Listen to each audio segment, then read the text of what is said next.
direct your attention to the video screens for a message from the President and CEO of the Walt Disney Company, Bob Iger. Good morning and welcome. On behalf of everyone at the Walt Disney Company, we're thrilled that you're joining us for our second D23 Expo. And you're all in for a real treat. 3 days of all things Disney under one roof. I'm truly sorry I can't be there with you in person, but I'm on a long-planned family vacation, and without a little pixie dust, I just couldn't be in 2 places at once. And speaking of pixie dust, this expo is filled with so many outstanding, extraordinary, and truly magical presentations, pavilions, exhibits, performances, and appearances. Suffice it to say, there is a lot of Disney magic in store for our fans everywhere. You'll be amazed, enchanted, and energized as you discover what our Imagineers have up their sleeves for our parks around the world. You'll see a Hollywood A-list that would make even the brightest red carpet blush and rub elbows with so many Disney Channel stars that your kids will brag about it for years. I know I speak for everyone at Disney when I express our appreciation for your support and for being the biggest believers in the magic of Disney.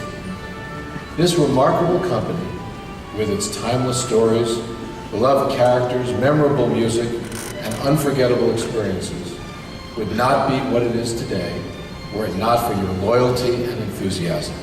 So thank you. And now let's officially open the 2011 D23 Expo with a prestigious, time-honored Disney Legends ceremony. There's no more fitting way to celebrate Disney's outstanding 88-year legacy than by paying tribute to the men and women who have contributed significantly to making Disney magic with their incredible talents, imagination, and outstanding creativity.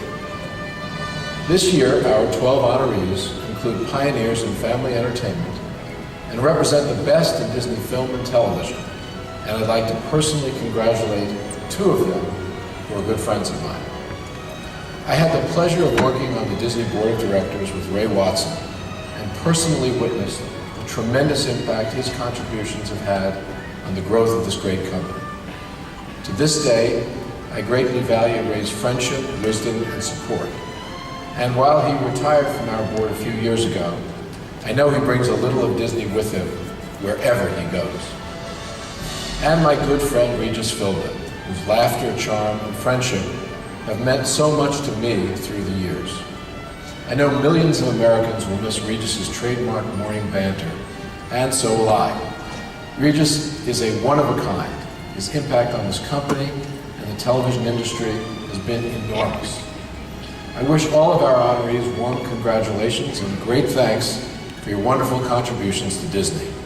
You are all truly deserving of this honor.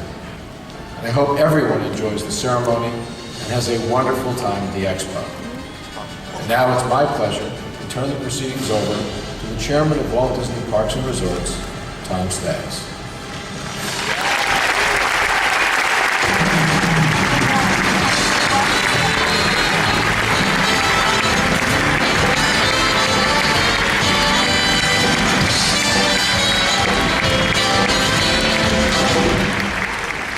Thank you all. Welcome to 2011 Disney Legends Awards Ceremony. I know Bob Iger really wanted to be here, but I'm thrilled and honored to be able to stand in his place. Walt Disney once said, "Whatever we accomplish belongs to our entire group, a tribute to our combined efforts." And the combined efforts of the group here today, as past and present Disney Legend honorees, are the reasons why Disney has such a rich history of sharing stories and experiences that resonate with fans and guests around the world. Since 1987, the Disney Legends program has honored more than 200 magic makers. Some have been household names like Julie Andrews, Barbara Walters, or Elton John. Others have been industry visionaries, such as Marty Sklar, Walt's 9 Old Men, and Roy E. Disney.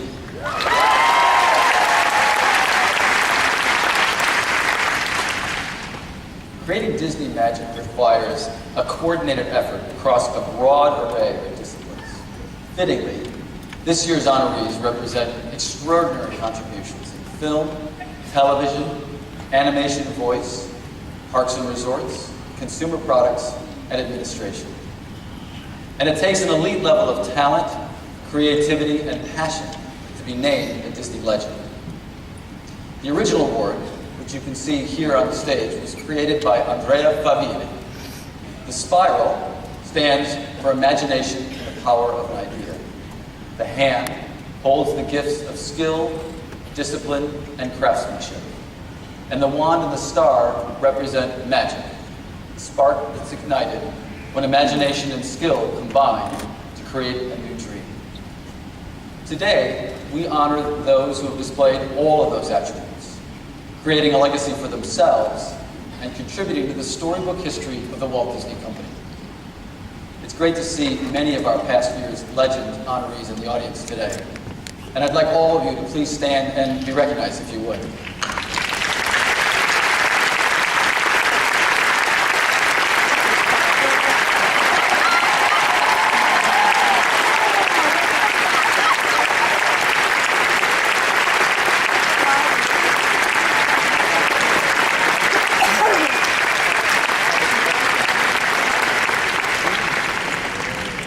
Once a Disney legend, always a Disney legend. Thanks to all of you. It's been 2 years since we gathered to pay tribute to our Disney legends. Since then, we've lost 12 beloved men and women from this group. Though we are saddened by their loss, their legacy can be seen in the innovation, inspiration, and imagination that they left behind. But we'd like to take just a moment to pay tribute to this special group of Disney legends.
Each of the people you just saw, each of our past honorees in the audience today, and each of our 12 new Disney legends are reminders that Disney isn't just about its parks, its movies, its TV shows, or even Mickey Mouse. Disney is about its people. People who contribute their dedication and creativity to build and maintain what is the greatest entertainment company in the world. On behalf of our entire company, I want to thank all our Disney legends and congratulate today's honorees. To introduce them to you, I'm pleased to welcome the Emmy Award-winning, multi-talented, multi-job holding host of Dancing with the Stars and America's Funniest Home Videos, ladies and gentlemen, Tom Bergeron.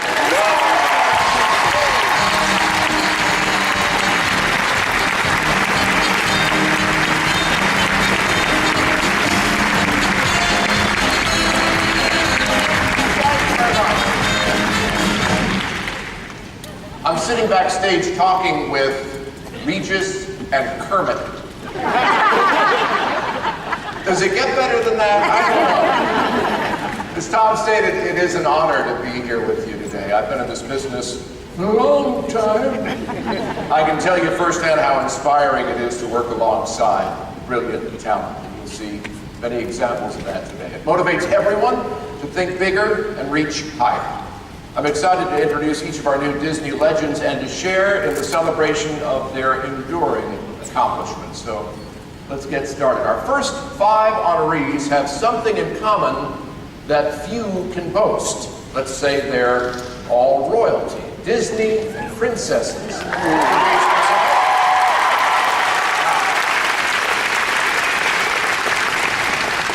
Apart from Regis and Kermit, it's a very good-looking room back there. Through the years, many beautiful, accomplished, and beloved ladies such as Adriana Casamotti, Eileen Woods, and Mary Costa have given voice to such unforgettable Disney screen heroines as Snow White, Cinderella, and Princess Aurora. All were honored as Disney legends for their now indelible screen portrayals that have touched the hearts of generations around the world. This year, we move the clock forward to honor their more contemporary counterparts. Through song and story, these inspirational characters help to remind us to believe in our dreams and the steadfast power of faith, courage, and true love. As Cinderella herself taught us, a dream is a wish your heart makes. These talented, enchanting, inspiring ladies remind us that this beautiful and timeless truth can never be told too often. Our first Disney legend of 2011 might appear to be a younger member of the Disney family, but she's had a significant impact within the motion picture industry and is a presence on televisions worldwide. I am speaking of none other than Anika Noni Rose,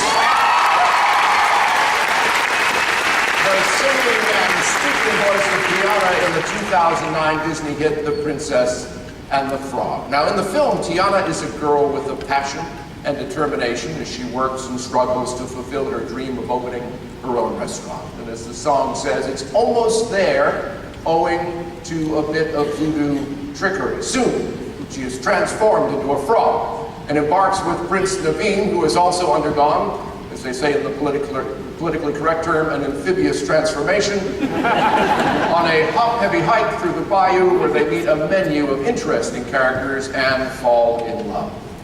Anika grew up in Bloomfield, Connecticut, and is a self-proclaimed, well, yeah, you can applaud for Bloomfield, that's fine. As a self-proclaimed Disney fan, and from the beginning revealed the moxie, determination, and raw talent that made her such a perfect Tiana. She's been heard to boast she knows a song from every Disney movie ever made. But it wasn't until her freshman year in high school that Anika was bitten by the acting bug. She went on to earn a BA in theater from Florida A&M, then studied with the American Conservatory Theater. From her Tony Award-winning performance in Caroline, or change to her role as Laurel Robinson alongside Beyonce Knowles and Jennifer Hudson in the feature film Dreamgirls, the roles she's played have been as diverse as their mediums. Anika spent 3 months filming in Africa for the HBO and BBC series The #1 Ladies Detective Agency, for which she played the role of the dowdy, if you can imagine it, yet dutiful Mama Grace Makutsi. And Anika has been seen on television in The Starter Wife and The Good Wife, so she's got the wife shows already set. She credits her training in theater for her ability to move from one medium to another. But I'll bet that training did not prepare her for the once-in-a-lifetime opportunity of being not only the voice of the first American princess, but for making history as Disney's first African-American princess. Today, Anika Noni Rose becomes the youngest individual to ever receive a Disney Legends Award. Anika,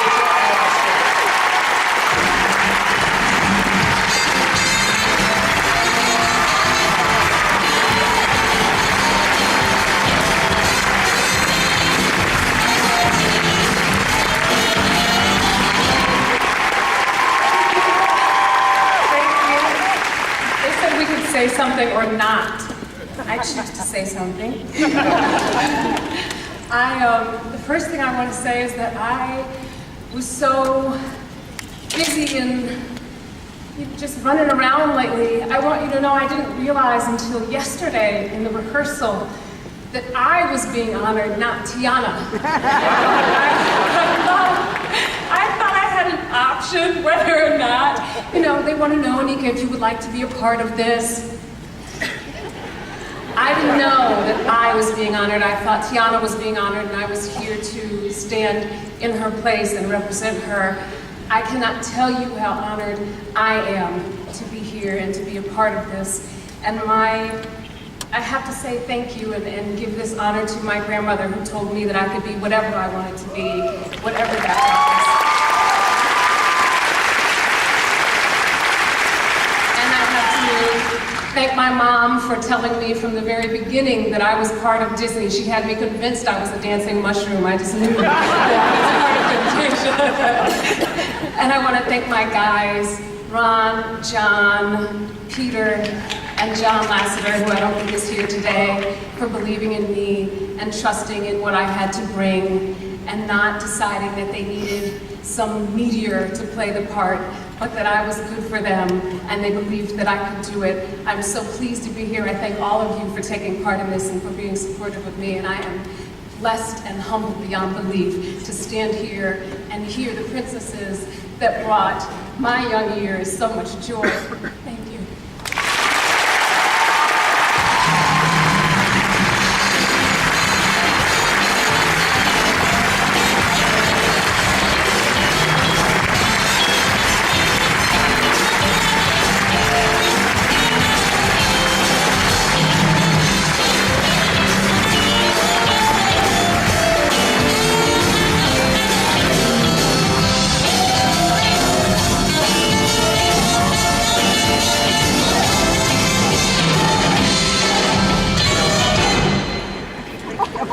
Standing next to a prince, I feel so underdressed.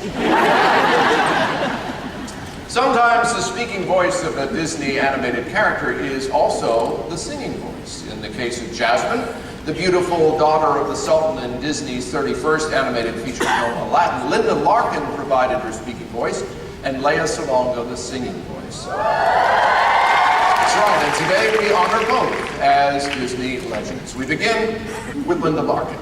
As thrilling as the magic carpet ride through the Cave of Wonders must have been for the bold and determined Jasmine in Aladdin, actress Linda Larkin's own career trajectory has in many ways been no less inspiring. As a kid growing up in Minnesota, Linda had little interest in acting. In fact, her passion was dancing. We're booking next season right now.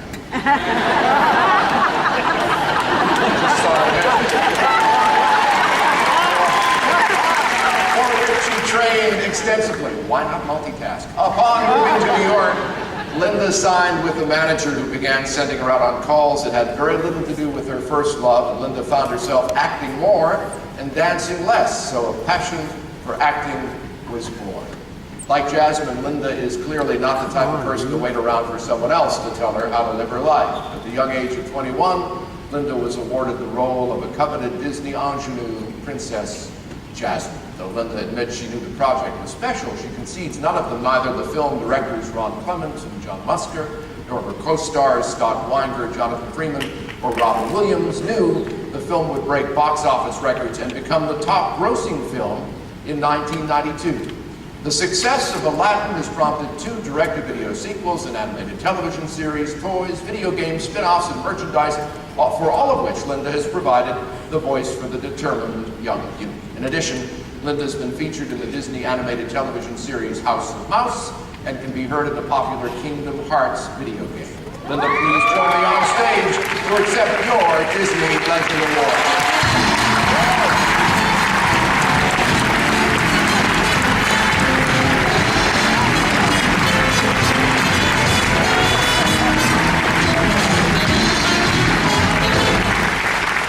Thank you so much. It is truly an honor to be here today. I want to start by thanking my family and friends who came in from New York and Minnesota and Miami and Laguna Beach and Topanga Canyon. I really appreciate them being here with me today. It means the world to me. Ron Clements and John Musker captured my heart and imagination with their wonderful story so many years ago. And I'll forever be grateful to them for believing in me and for fighting for me as their princess. I want to thank the Walt Disney Company for giving me the role of a lifetime and for honoring me for that role today. Very nice of them. And I want to thank Rick Dempsey and all the team at Disney Character Voices for keeping Jasmine true to her original voice and spirit for every new generation of Disney fans. And I want to thank the fans. It's so great that you all turned out here. Thank you so much.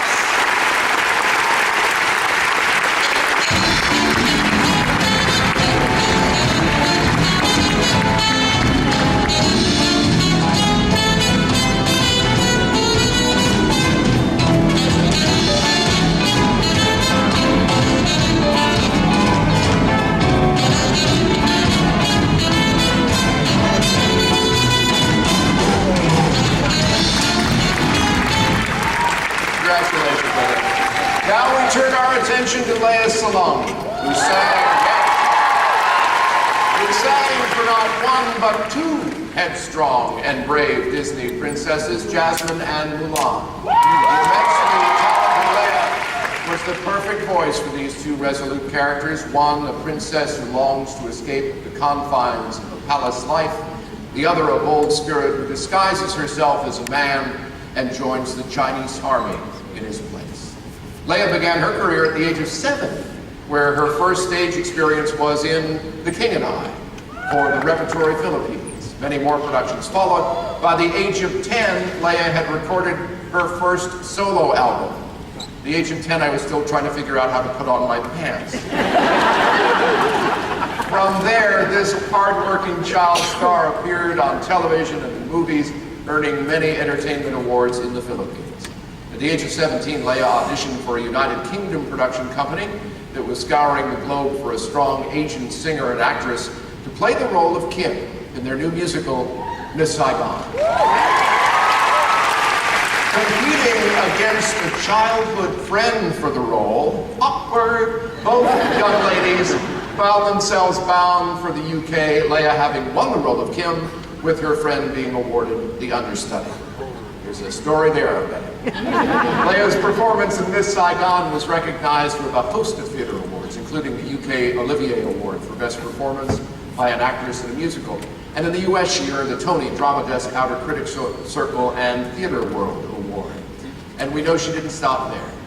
Stephen Holden of the New York Times described Leia's talent as, quote, a bright voice that sweeps across continents as it conjures the aspirations of the inner princesses and millions of nice young women from Manila to London. Leia has a very long list of Broadway credits as well as concert performances and theater engagements in the Philippines, but it is as the singing voice of Jasmine and Mulan that her brilliance will shine for many years to come as each new generation discovers these two classic films. Leia, please join me on stage to accept your Disney Legend Award.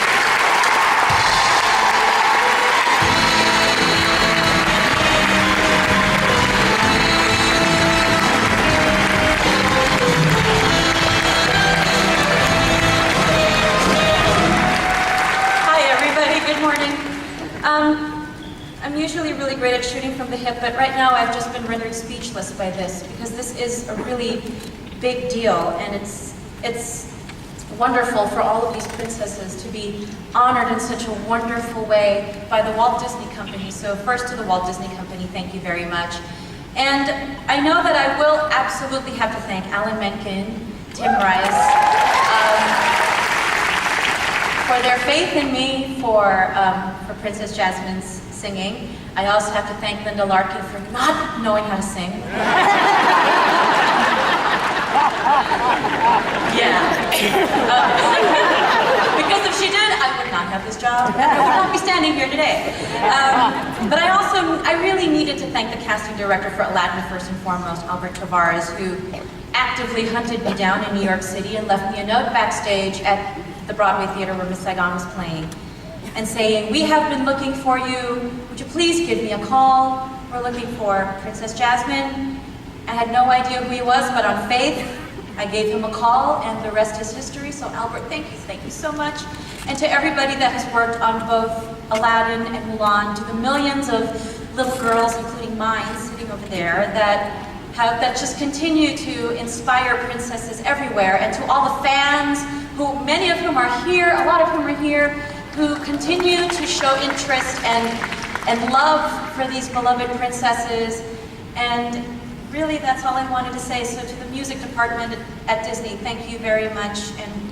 And to everybody here this morning, especially to my family that have come from everywhere, thank you very much for this. This is such a great honor.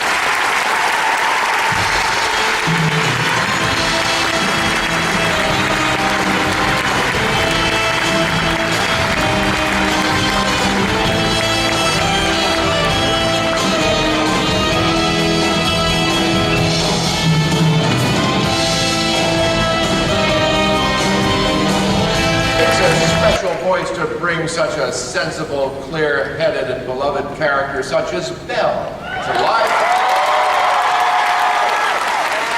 You're ahead of me, I know, but yes, Paige O'Hara's star-turn in the role as a speaking and singing voice for the bright and beautiful heroine in Disney's 30th animated feature that was on endless loop when my daughters were young. And we never minded either. Secured a place for her among a small group of Disney leading ladies. Paige's Broadway career began in 1983 when she landed the role of Ellie Mae Chipley in the revival of the musical theater classic Showboat. And though she went on to play Ellie Mae Chipley in several other productions of Showboat, one for the Cairo Opera House in Egypt, it was an entirely different role that proved to be a match made in heaven, or at least in the hands of Disney animators. It's worth noting that in 1991, Beauty and the Beast became the first film ever to earn a nomination, a first animated film to win a nomination for Best Picture.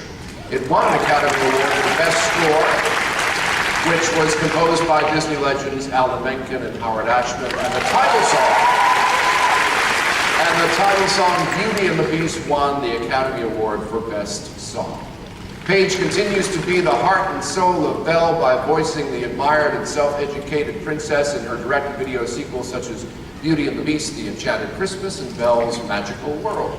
Being a Disney princess might seem like a glamorous job, but I know Paige and the other Disney princesses being honored today can attest to the fact they are some of the hardest working voice talent in the industry. But at the end of the day, Paige says playing Belle has been a dream come true. Paige, as the voice of Belle, can be heard in toys and interactive books, on internet games, video games, sing-along CDs, in Disney theme parks, and I'm hoping she'll do a ringtone for me. So I'll multitask. You'll also want to catch her fun cameo as the spicy soap star Angela in Disney's hit feature film fantasy Enchanted. Today, we thank you, Paige, for bringing Belle to life in a way that has inspired many others to dream of adventure beyond the boundaries of their own provincial life and to believe that even the heart of a beast can change. Paige, please join me to accept your Disney Legend Award.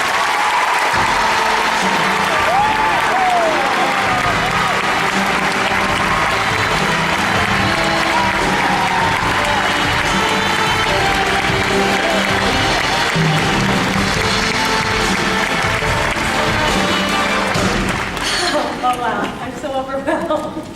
Thank you so much. I first have to thank my family and friends for being here tonight. It means everything to me. And thank my mom, who's in heaven, who used to sing and dance around the living room with me when we'd sing to Judy Garland and Julie Andrews. She inspired me and let me watch Mary Poppins over 100 times. I'm not much of a writer, so that's why I became an actress. So they could give me words to say, and I called on my husband, Michael, to help me jot down a few of my thoughts because he knew I'd be nervous and excited. And I think it's important that I make it very clear that I am just a very small part of the family that made Belle who she is. There are so many people who made all of this possible. The vision of Don Hahn, the music and lyrics of Alan Menken and Howard Ashman, the book of Linda Wolverton, Our directors Kirk Wise and Gary Truesdale, and Belle's animators Mark Henn and James Baxter. And of course, he couldn't be here tonight, but I talked to him this week.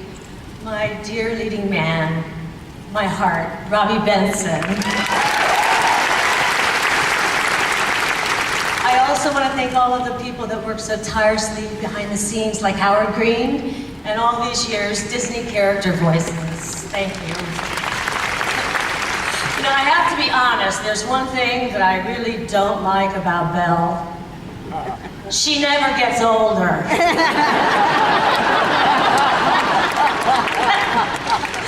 You know, it's weird, this old girl can show up at a Disney event, and all I have to do is say a few lines of Belle's and a couple of notes, and all of a sudden I have all these children around me, and they're saying, Belle, did you bring your ball gown? Where's the beast?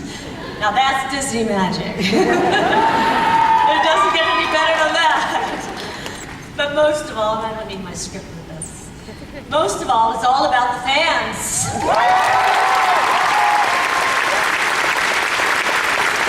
You know, without you, none of this would happen. None of us would be here. I want to thank you for all your love and support over all these good years, and you know I've had a few tough ones too with losing some family. And your letters and your email have meant so much to me. Thank you to all of you. Thank you to Walt Disney. I love you all. God bless.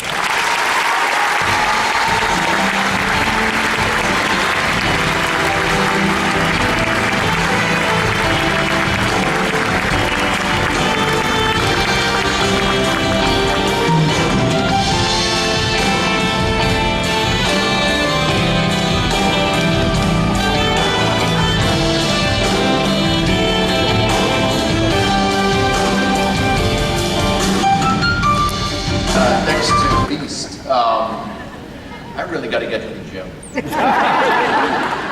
The year 1989 marked the dawn of a renaissance in Disney animation.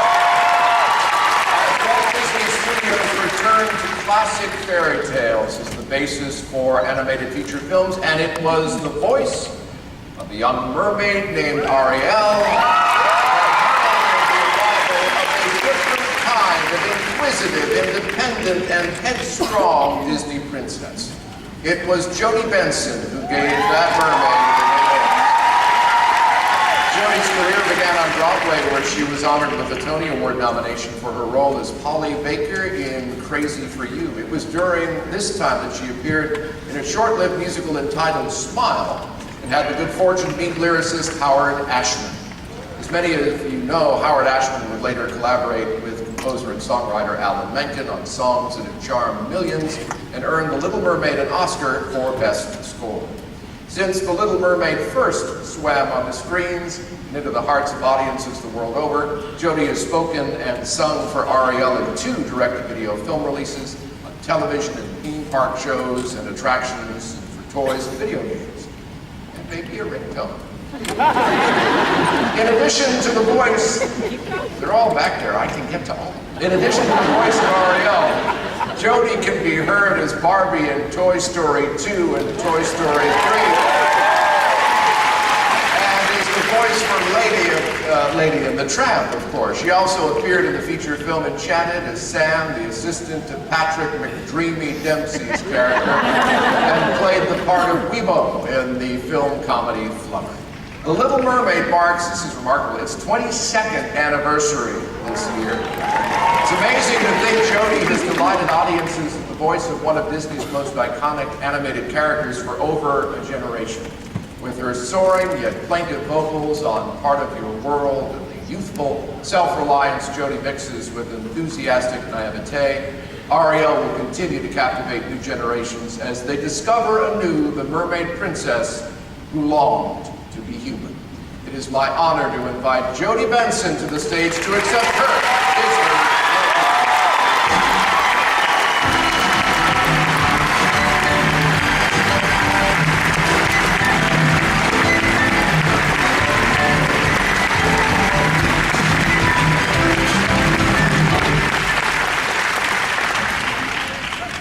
Okay, here we go. This is surreal.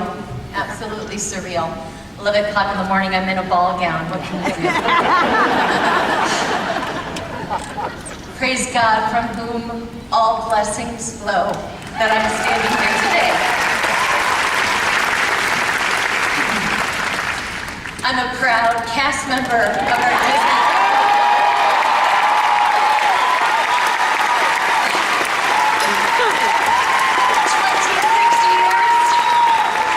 This card is 26 years old. It does not swipe anymore. I couldn't get my discount yesterday. I'm very proud of this card. I'm very proud of our company with Disney Pixar. It is my family. Bear with me, folks. 25 years gives you the opportunity to have to thank the people that make it possible to be here. 8 films, 7 voices, 3 television series. I'm blessed beyond belief. And it's because of all of you guys out there that I can be here today. My husband, Ray, 27 years of marriage, who's put up with me, who's my best friend. Thank you for hanging in there with me from beginning, middle, till now. Our precious children, McKinley and Delaney, who bring me so much joy every single day. They're my angels here on earth, and I love them both, and they're so unbelievable. I enjoy them tremendously. My mom and my family, who cannot be here with me today, but I do have my dear friends here with me today. And I thank them, the Gavins, the Frys, the Holmes, the Martsoffs, Marsha Hurwitz, Dana Rigney. I love you guys. Howard Green. What can I say? My dear friend Roy Disney, I miss you terribly. And you need to be here with me today, because that's why I'm here. Of course, the amazing Howard Ashman, the brilliant Howard Ashman, the unbelievable Howard Ashman. Every single thing about Ariel is Howard handed it to me on a silver platter, and for him, I am grateful. Alan, Ron and John, our entire team. Glenn Keane, my animator and my dear friend. The world's greatest living animator to date. And if it weren't for he and Linda, I would not be alive today, literally. They took me in after The Little Mermaid came out. My life was falling apart. Very grateful to Glenn and Linda, to all my team of friends here. DCV. Disney character voices who have stood next to me for the last 25 years. Rick Dempsey, Vicky, Brian, Ben, Renee, Vanessa. You're my family. I love you guys, and I appreciate how you believe in me and you never give up. And I love my job. Gosh, I love my job. Thank you. The directors and the producers of the feature film television department, past and present, that I've had the opportunity to work with on these films. Disney Cruise Line, love you guys. It's been an amazing journey. I know that I have left out names, but they know in my heart. Oh, Chris Montan and the whole team. See, there they go. But I want you guys to know something. D23ers and Disney enthusiasts, like Walt, who I did not have the honor to meet, the privilege of getting to meet him. My heart is with this company. My heart is with Disney Pixar. John Lasseter, gosh, thank you so much for opening up and looking beyond Ariel, that I could do some other characters with you guys. I love Barbie, I love Lady, I love Ariel, I love my girls. I love my job. But I just want you guys to know that this matters to me. This really matters to me. When I stand on the stage and I sing and I go in the studio and I hang out with you guys, this is just not a job. This is a gift that God has given me, and it's my ministry, and it's the way I get to love on people. And John 15:5 is my life verse. I'm the vine, you are the branches. If a man remains in me and I in him, he will bear much fruit. But apart from me, you can do nothing. I can do nothing without my God, and I cannot do anything without all of you guys here today. Thank you. God bless you.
1937, there have been just 10 leading ladies. 10 inspirational characters who have made millions around the world sing along with them, laugh along with them, or even shed a tear with them. By following their dreams and believing the songs in their hearts, these unforgettable characters have inspired us all. And I can tell you from personal experience, it's a great honor to be among the few who've given voice to some of these great ladies. Each princess has been a voice of her time, while also being a timeless reminder of courage, hope, and the power of true love. Today, the legendary talents of 4 of these leading ladies will once again be heard as they perform songs that reveal the true heart of ordinary young girls on the journey to becoming extraordinary.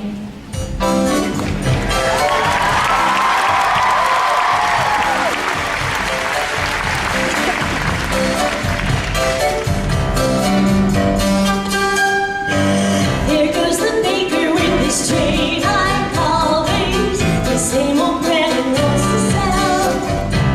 Every morning just the same, since the morning that we came to this poor provincial town.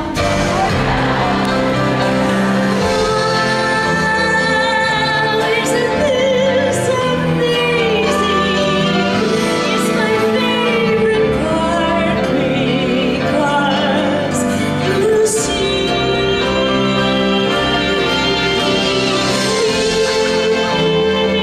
here's where she meets Prince Charming, but she won't discover that it's him till chapter 3.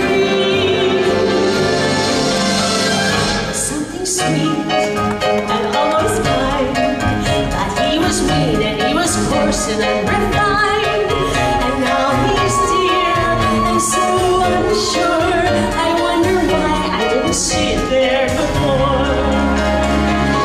Ooh, like a bit alarming. Never thought that this could be true. That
gonna have to wait a while.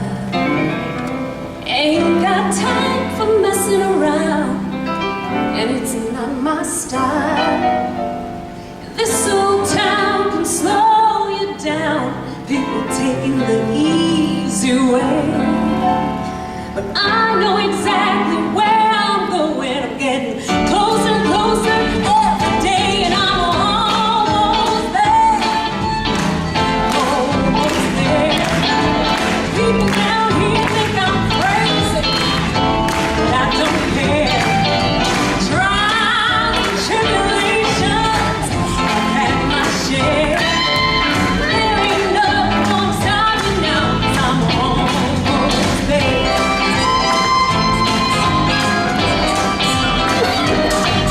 I remember Dad told me fairy tales can come true, but you gotta make it happen. All depends on you. So I work real hard each and every day. Things for sure are going my way. Just doing what I do. Look out, boys, I'm coming through, and I'm almost there. Almost there. People don't come here from everywhere, and I'm almost there. I'm almost there.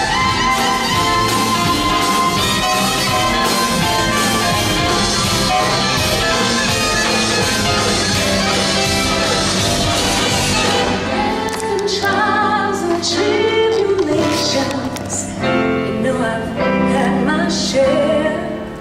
But I'm climbing mountains, I'm crossing river, and I'm almost there. I'm almost there. I'm almost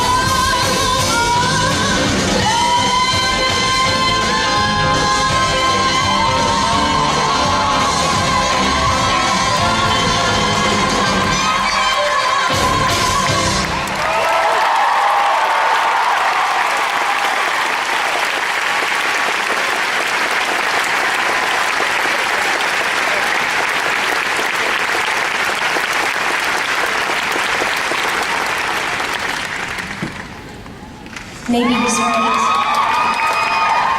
Maybe there is something the matter with me. I just don't see how a world that makes such wonderful things could be bad. Look at this stuff. Isn't it neat? Wouldn't you think my collection's complete? Wouldn't you think I'm a girl who has everything? Look at this trove, treasures untold. How many wonders can one cavern hold? Looking around here, you think, sure, she's got everything. I got gadgets and gizmos aplenty. I got who's it's and what's it's galore. You want thingamabobs? I got 20. But who cares? No big deal. I want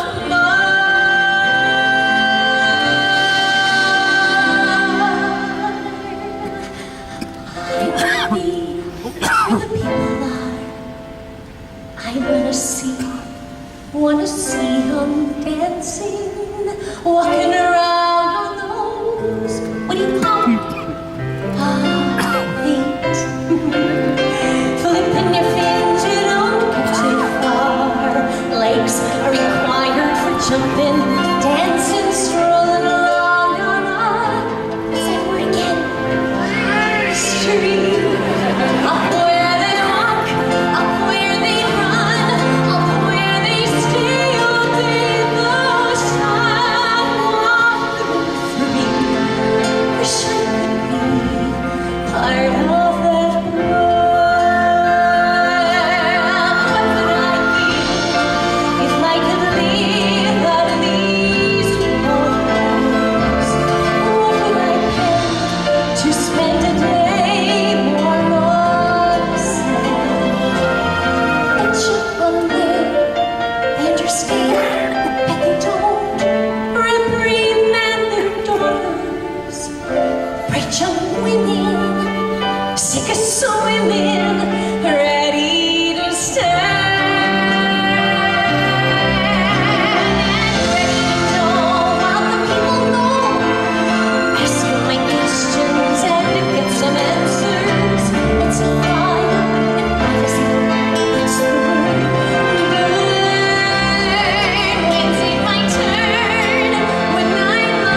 exciting too. Later when Regis comes out, he's singing all those songs again.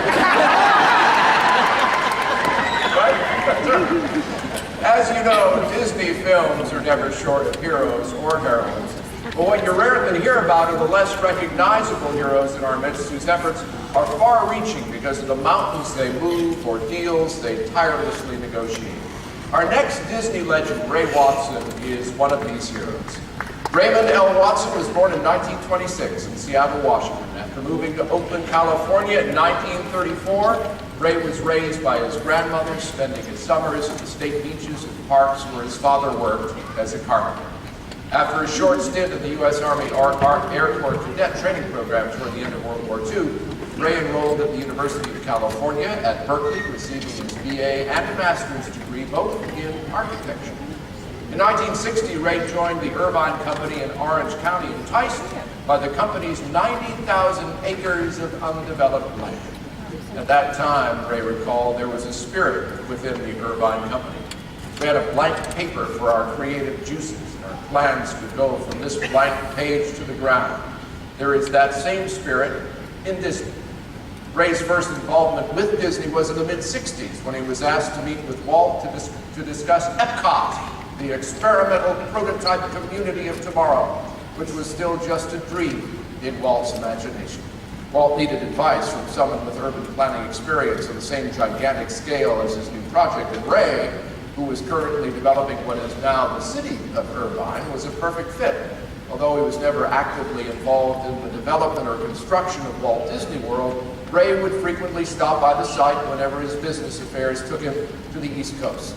And in 1973, when he was president of the Irvine Company, Disney's then CEO Don Tatum asked him if he would be interested in serving on the board of directors for Walt Disney Productions. Ray accepted the position on May 28, 1974. His early tenure on the board saw the expansion of Walt Disney World and the opening of Disney's first water park, River Country, in 1976. The grandest of all, however, was the opening of Epcot on October 1st, 1982. At that time, the largest private land development project ever at a cost of $1 billion. In today's dollars, that's 19 gazillion.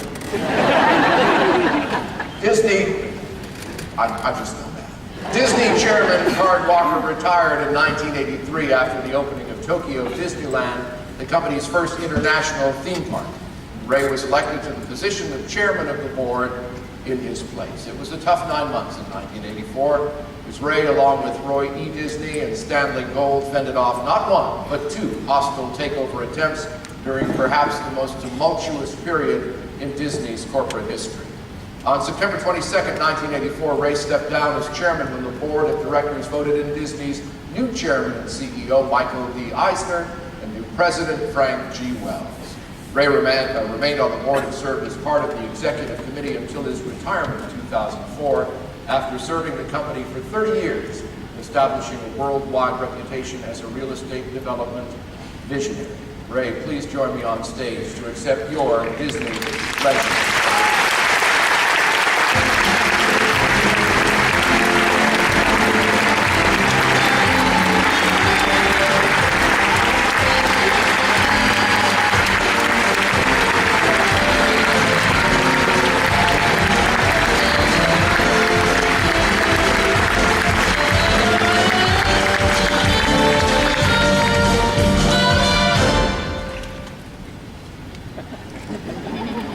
Did I sing?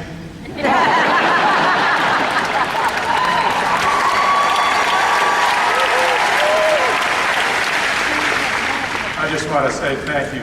Thank you for the opportunity to be one small part of this wonderful company that you have. As we go through life, work one place and live in another and so forth, none of that I had to bear with. I was lucky to be at the right place at the right time. And now I see what it is that really is behind this. Thank you very much.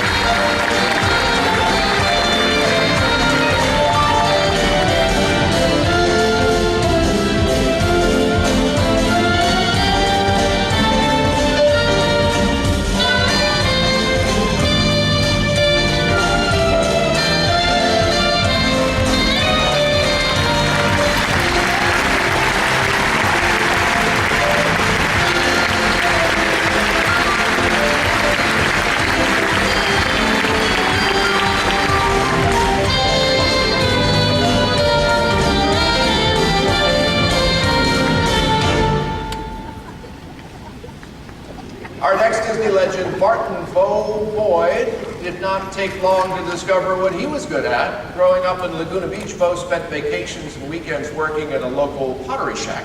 It wasn't long before he began making trips to Los Angeles on behalf of the company to purchase merchandise, and a lifelong career emerged.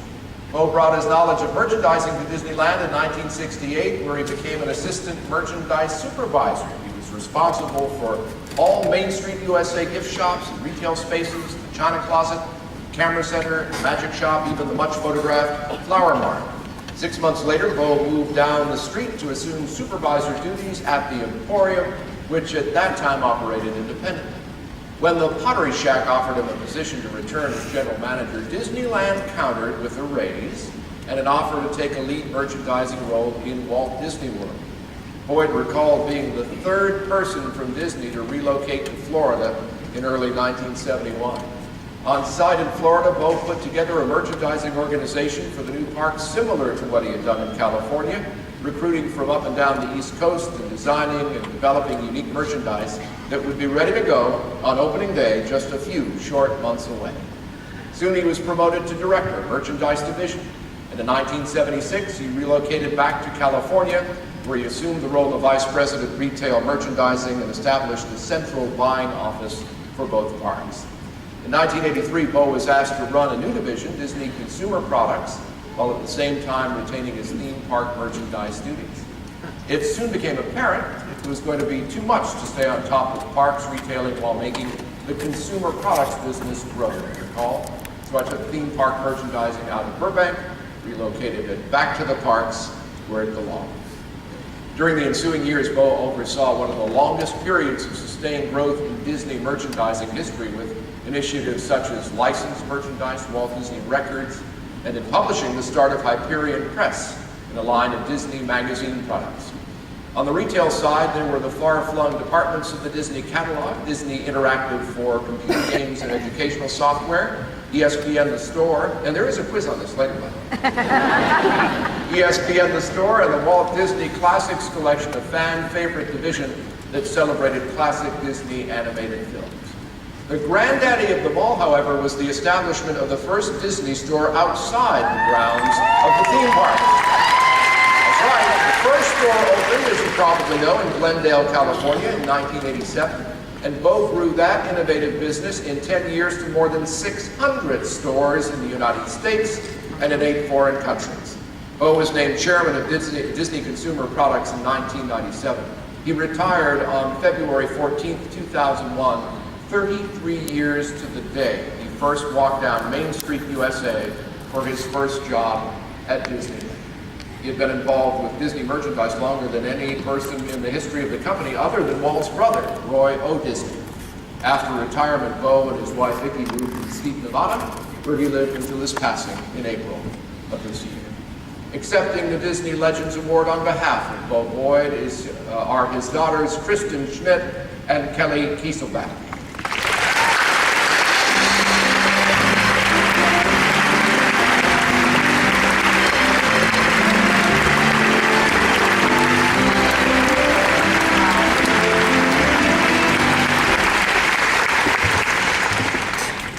Wow, this is amazing. My mom, Vicki, really wished she could have been here today to accept this on behalf of my dad, but she sadly couldn't be here. But my brothers, my sisters, and Dad's grandkids are all here. My dad was Disney. I swear, if you were to look at his blood under a microscope, you would see Mickey ears running through it.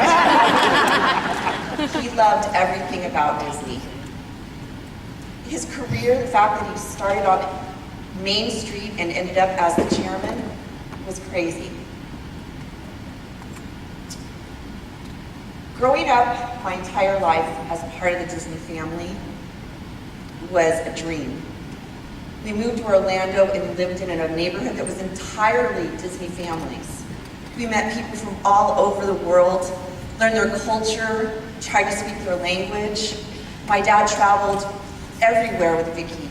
They learned all of the ways of different lands, and mostly, they made amazing friends.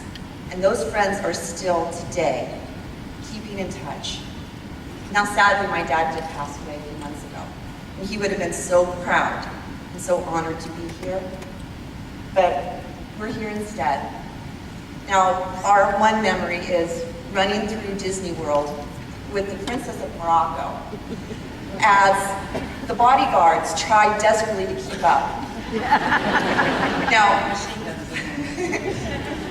but that day we were just kids running through Disney. And for my dad, that's the magic he always had in his heart.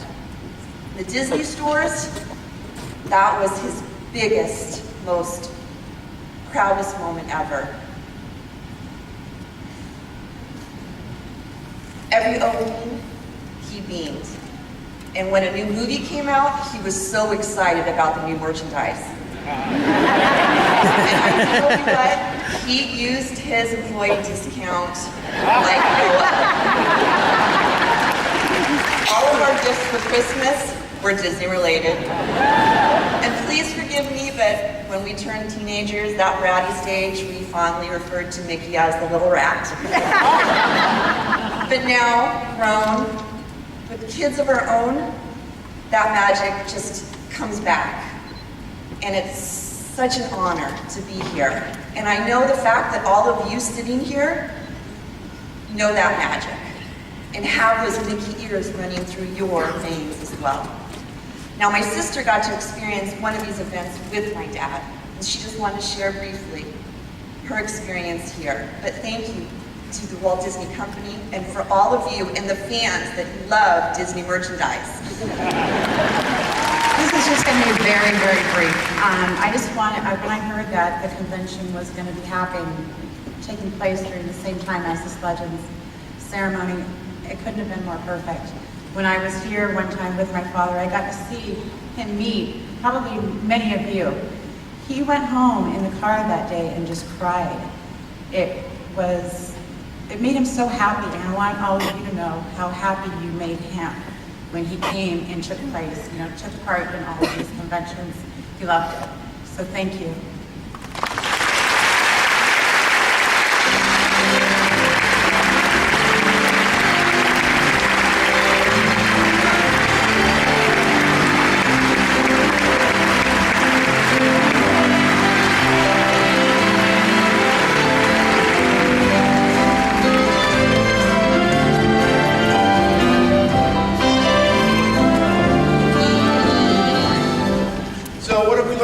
Well, among other things, we've learned that Moroccan bodyguards need to work on their car keeping. Hadn't expected to know that when I got here today. I'm sure there are quite a few of you in the audience today who remember the handsome, mild-mannered Don Diego de la Vega. The masked avenger Zorro. In 1957, this cunning and mysterious hero sparked the imaginations of the television audience primed for adventure. Behind that mask was our next honoree, Disney legend, Guy Williams. Guy Williams began his life in 1924 as Armando Joseph Catalano, the son of Sicilian immigrants living in the Washington Heights area of New York City. Gifted in math even as a child, it was assumed Armando would continue the family business as an insurance broker, but spurred on by his natural good looks and 6'3" stature, Armando wanted to act. His opportunity to step into the world of show business didn't appear until after World War II, when Guy sent photos into an agency that immediately began booking him for print work. It was then that he took on his new moniker, Guy Williams, and began to find his way into the film and television industry. Guy enjoyed modest success as a film and television actor, but it wasn't until his interview with Walt Disney for the part of Zorro that he became one of the most recognized faces in Hollywood. In 78 episodes and 4 hour-long specials, Guy Williams' swashbuckling swagger, fencing skills, and captivating presence entertained a generation now known as baby boomers, or the people who are having hip replacements. Through the years, Through the years, this series has been rebroadcast on Disney Channel and released on Walt Disney Treasures DVDs, reaching a brand new audience of adventure seekers. Now, after Zorro, Guy Williams went on to play other roles, including Danger Will Robinson, Professor John Robinson, the commander of the Jupiter 2 spacecraft on Lost in Space. During the 70s, Guy retired to Buenos Aires, having fallen in love with the people and the culture of Argentina. He passed away in 1989. Accepting the Legends Award on behalf of Guy is his wife, Janice Williams, his son, Steve Catalano, his daughter, Toni Anderson, and nephew, Nando Anderson. Please come up to accept his Disney Legends Award.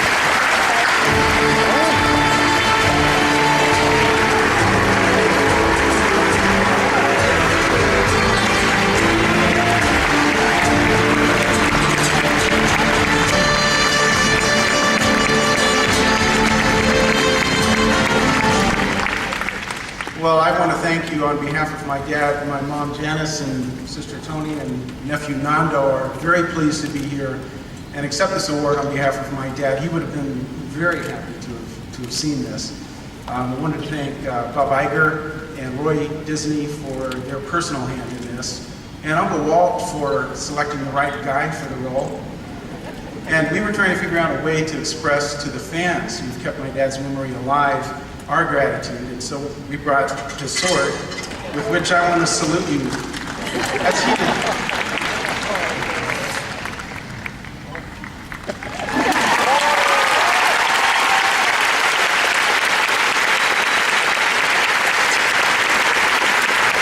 Thank you all so much.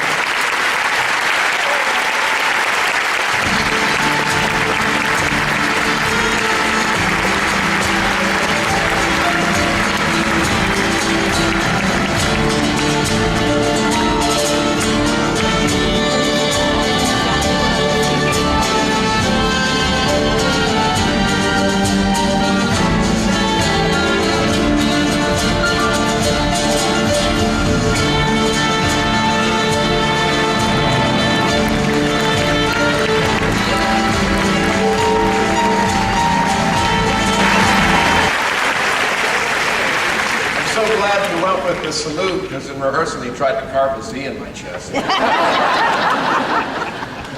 cool. The year was 1954. Disneyland construction was in full swing, and Walt needed a hotel. It is here our next two Disney legends, Jack and Bonita, rather intersect with a destiny that was decidedly Disney. It's well documented how Walt often conceived larger visions than his financial portfolio could support. He and his brother Roy became masterful at gaining the support of just the right combination of self-financed and talented partners to realize a new business venture. Walt's dream of Disneyland was known mockingly by many as Walt's Folly. Nobody's laughing now. So convincing a licensee to build and operate a hotel next to Disneyland in Anaheim wasn't the easiest task, but it takes a risk taker to know a risk taker, and Walt recognized a potential partner. Jack and his wife, actress Bonita Granger, had something else in common with Walt. They each produced television series for the ABC network, and ABC owned a portion of Disneyland Incorporated. But it took more than this to convince Jack and Bonita that owning and operating a hotel adjacent to Disneyland was a good idea. Jack once recalled the conversation as follows. This is a quote. It was 1954 when I got a call from Walt that he was putting in something very special out there in Anaheim, and I was asked if I would be interested in building a hotel next to it. I had heard a little bit about the Disneyland plan, but when they told me where it was going to be built, all I could exclaim was, Anaheim. Oh God, Anaheim.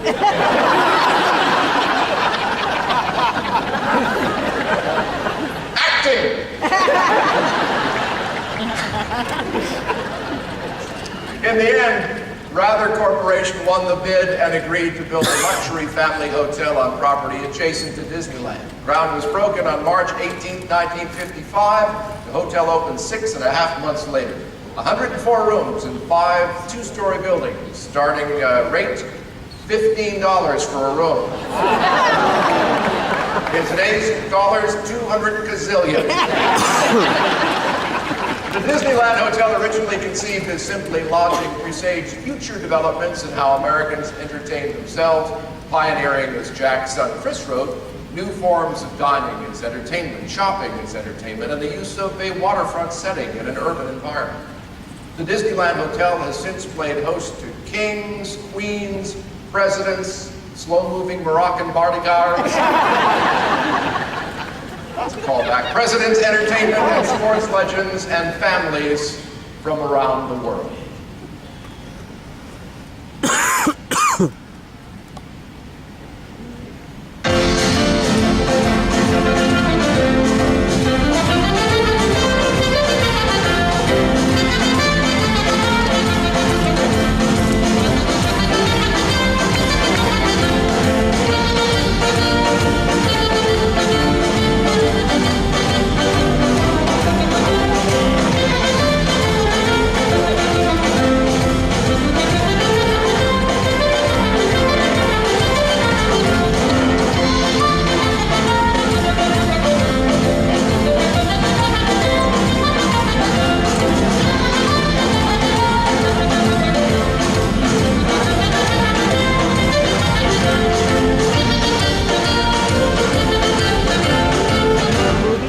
Now to accept the Legends Award on behalf of their parents, please welcome Chris Rather and Linda Finocchiaro. Did I get that right? No.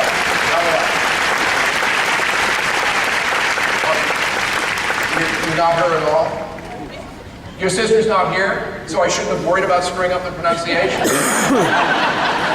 Wait, what's your name? Molly? Doll? That's so much easier to say. I wouldn't say it was a lot of trouble.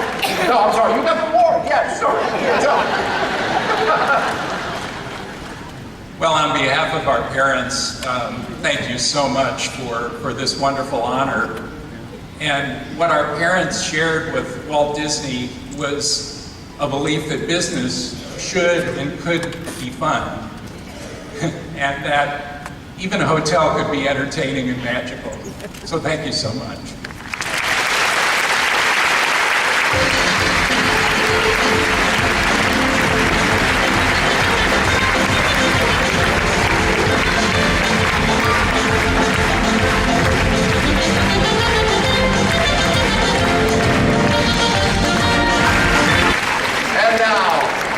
I say about our next legend that he hasn't already said about himself? You may not know that this world-famous TV personality started as a page on The Tonight Show, or that his own brand of banter was initially the outcome of a local talk show that couldn't afford a writer. But just like everyone honored today, Regis Philbin had to start somewhere before he grew into the hardest working man in show business. As an Emmy award-winning cultural icon, Regis has entertained us for over 50 years through talk shows, game shows, books, and albums. 18 of those years he appeared live from the streets of Walt Disney World, providing entertaining commentary for the yearly Walt Disney World Christmas Parade telecast. Best known for his nationally syndicated talk show Live with Regis and Kelly. Regis's popular Bronx intensity, sardonic wit, and irreverent ad-libs have earned him a Guinness World Record for the most hours spent in front of a camera. And though it's true, though I could stand here and list all of his career highlights and contributions to television, I think it would be far more revealing to let someone closer to Reed share her favorite moments of Regis Philbin through the years. Please watch. Hi, everybody. Hi, Reed. You know, I can't be with you there today, but I thought it'd be fun to share a handful of my favorite Regis moments with you because there have been so many for so many years. I adore sitting next to you. It's been some of the best memories of my life. But what I love the most is when you share calamities that follow you throughout your life. And here is just one incredible example. Barbara Streisand opened last night. Did you Madison go? Square Garden. I'm going tomorrow night. Oh, you are? Yeah. Are you sure you're supposed to go tomorrow night? Yes. Tell everybody. Oh, that's a terrible It's story. the best story no, ever. it's not a great story. It's embarrassing. It is the greatest. Please, for Well, you know, us. she does 2 nights usually at the garden. And so we go, we get our tickets, and we take our seats. And they're beautiful seats, and she's right up there. Oh. And then 2 women come down, and they're standing in the aisle, and they're looking in at me. And I figure, well, they're just fans, they'll go. Did you give them the old fan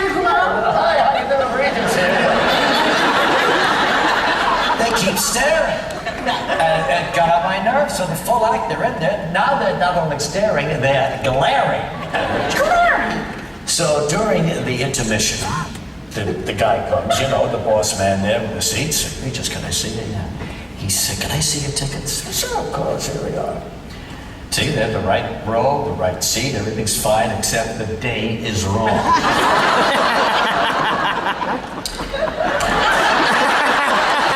These two women have tickets and it's their night, you know.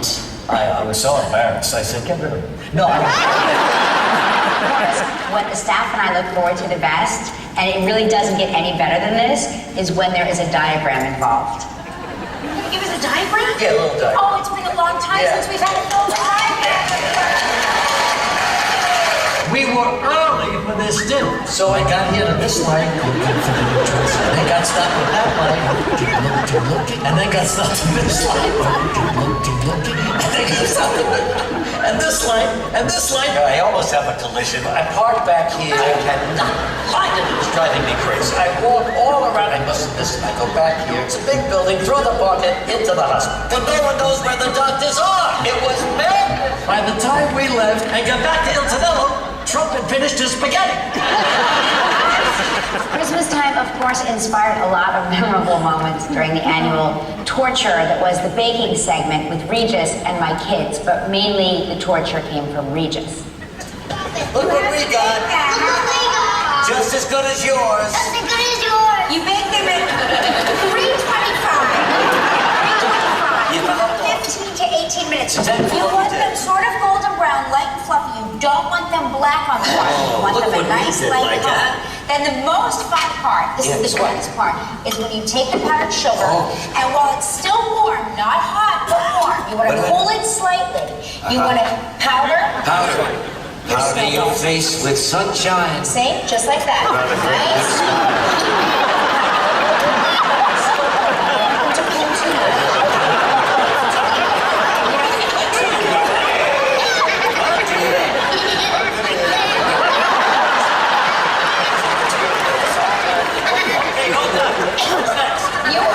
What's next is you're going to shampoo these things. And then I think for me, the most infamous night, the most talked about moment of my time on the show was when Regis babysat my 3 children and dropped my son, Joaquin, on his head. Regis, you're going to help me? Oh, good. All right, let's go, Lola. Okay. All right, there we go. I got something for you. Here, do something with that.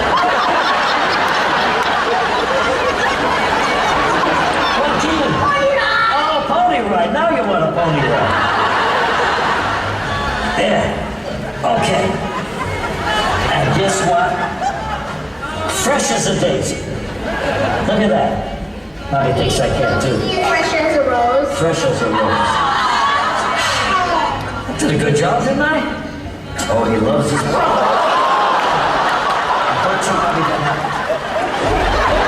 This barely scratches the surface of my favorite memories from our 10 years together.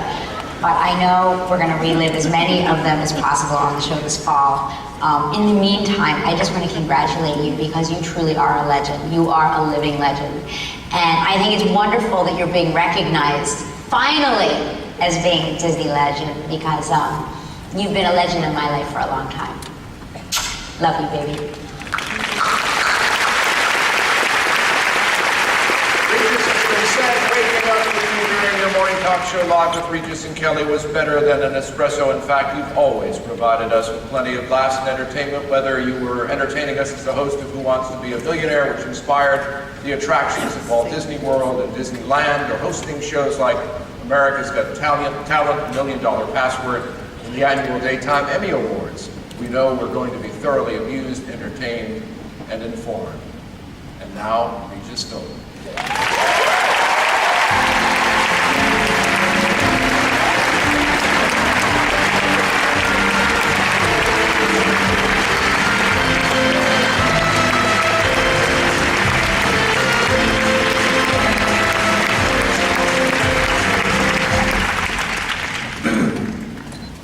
Why am I the last one on? the last one on. You're not the last one. They've done everything I wanted to do. You're right, the girls sang all the songs I wanted to sing. Everything has gone wrong. I even brought a saw, and I'll be damned if Guy Williams didn't do the saw. And you with those jokes. And incidentally, I love the way you dance on Dancing with the Stars. You're just terrific. You should win every week. Are you going to do it? You going to do Dance with the Stars? No.